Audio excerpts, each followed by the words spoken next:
नमस्कार। आज 7 अक्टूबर 2020 दिन बुधवार है। चलिए जानते हैं इस वीडियो में फटाफट से देश भर की तमाम बड़ी खबरों को। मुख्य समाचार और हेडलाइंस न्यूज़ के ताज़ा खबरों के अपडेट्स आपको बताएंगे।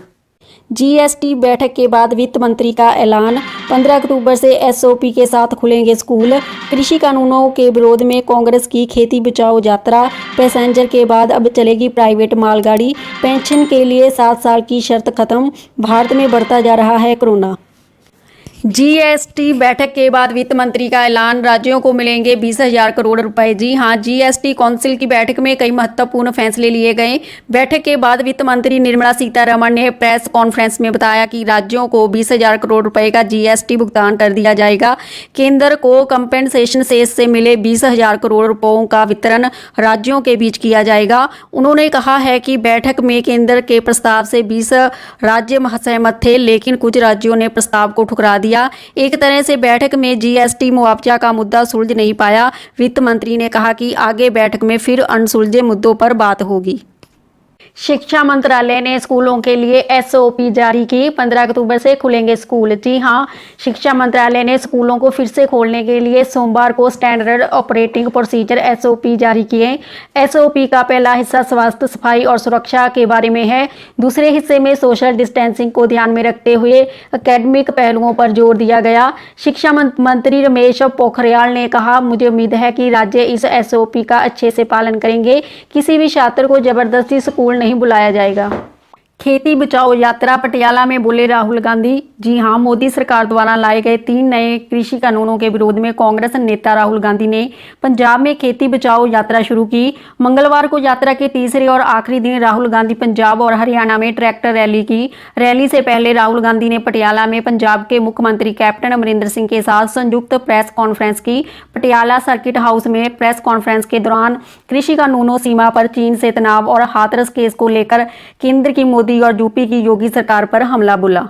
अलर्ट, पृथ्वी की तरफ तेजी से बढ़ रहा है बोइंग 737 जितना बड़ा एस्टेरॉयड। जी हां, बोइंग 737 विमान जितना बड़ा एक एस्टेरॉयड तेजी से धरती की तरफ बढ़ रहा है। अमेरिकी अंतरिक्ष एजेंसी नासा ने बताया है कि एस्टेरॉयड 2020 RK2 धरती की तरफ 14,942 मील प्रति घंटा की रफ्तार से बढ़ रहा है और इसके पृथ्वी की कक्षा में आज प्रवेश करने की संभावना है। प्राइवेट पैसेंजर ट्रेन के बाद अब चलेगी प्राइवेट मालगाड़ी। निजी यात्री ट्रेनों के बाद अब सरकार निजी मालगाड़ी ट्रेनों को चलाने की योजना बना रही है। दरअसल सरकार मालगाड़ी ट्रेनों की गतिविधियां तेज करना चाहती है ताकि रेलवे की ज़्यादा से ज़्यादा कमाई हो सके। रेलवे का लक्ष्य अगले 5 सालों में 200 करोड़ टन माल लोड करने का है। इन ट्रेनों को 2,800 किलोमीटर के डेडिकेटेड फ्रेट कॉरिडोर पर चलाया जाएगा, इसलिए सरकार इसमें निजी कंपनियों को शामिल करना चाहती है। यूपी में बिजली गुल, निजीकरण के खिलाफ कर्मचारी हड़ताल पर। जाने 10 शहरों में कैसा रहा हाल। उत्तर प्रदेश के कई शहरों में बीते दिन बिजली ना होने के कारण काफी विवाद रहा। पूर्वांचल के कई शहरों में बत्ती दिन से लेकर रात तक गुल रही, जिसका कारण 15 लाख से अधिक बिजली कर्मचारियों का हड़ताल पर चले जाना रहा। यूपी में बिजली विभाग के निजीकरण के प्रस्ताव का विरोध कर रहे अधिकारियों ने हड़ताल पर जाने का फैसला लिया, जिसके बाद कई शहर पूरी तरह से अंधेरे में डूब गए। पूर्वांचल इलाके के देवरिया, आजमगढ़, बाराबंकी, मऊ, गाजीपुर समेत कई अन्य शहर और जिलों में अंधेरा रहा।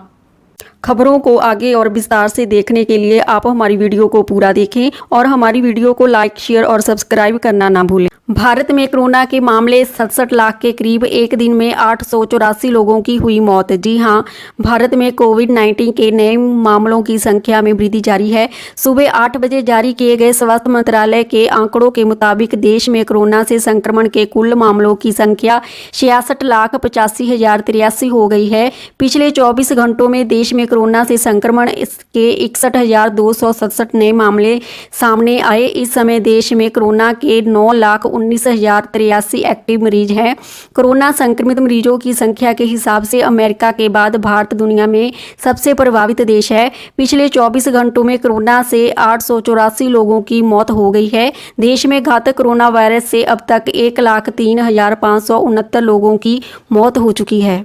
पारिवारिक पेंशन के लिए 7 साल की सर्विस की शर्त खत्म, रक्षा बलों को सरकार ने दी बड़ी राहत। जी हां, केंद्र सरकार ने रक्षा बलों के कर्मियों को बड़ी राहत दी। सरकार ने रक्षा बलों के कर्मियों के करीबी रिश्तेदारों को बढ़ी हुई दर पर साधारण पारिवारिक पेंशन देने के लिए 7 साल की लगातार सर्विस की शर्त को समाप्त कर दिया है।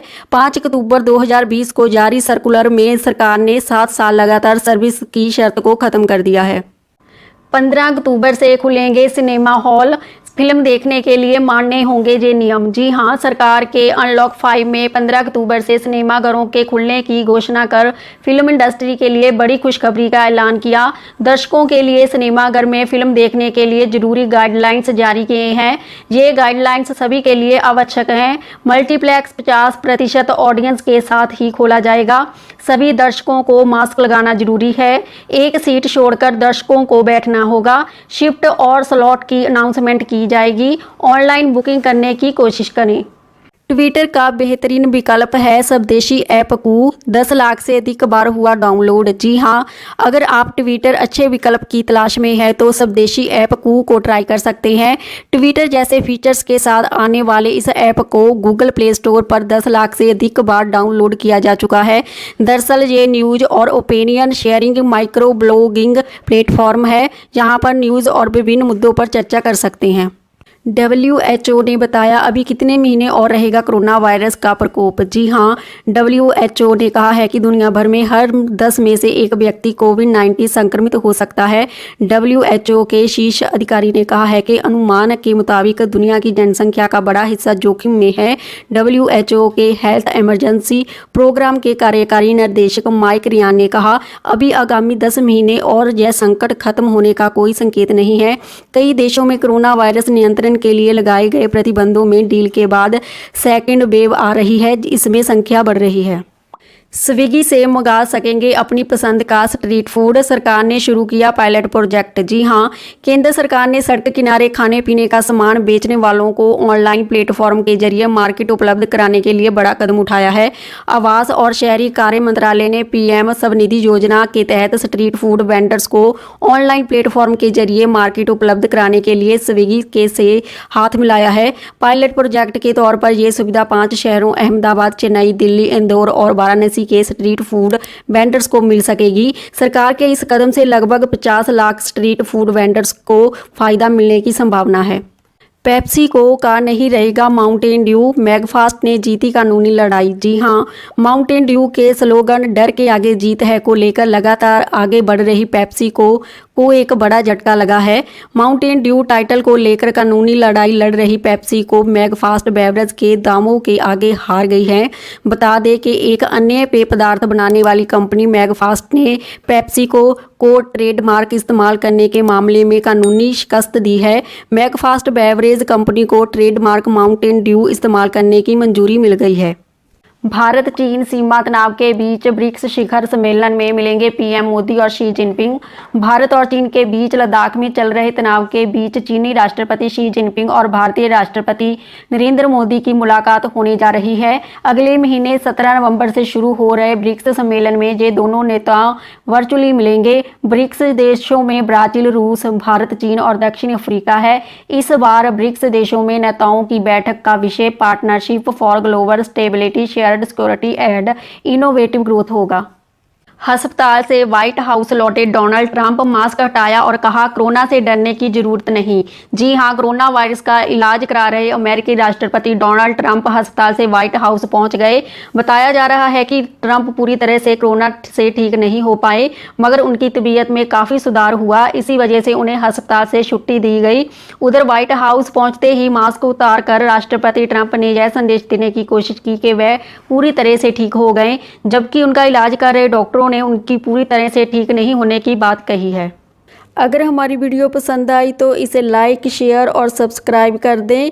बेल आइकॉन को भी क्लिक कर दें ताकि हमारी रोज़ की ताज़ा खबरें आप तक पहुंच सके। इसी के साथ अलविदा कहते हैं। धन्यवाद।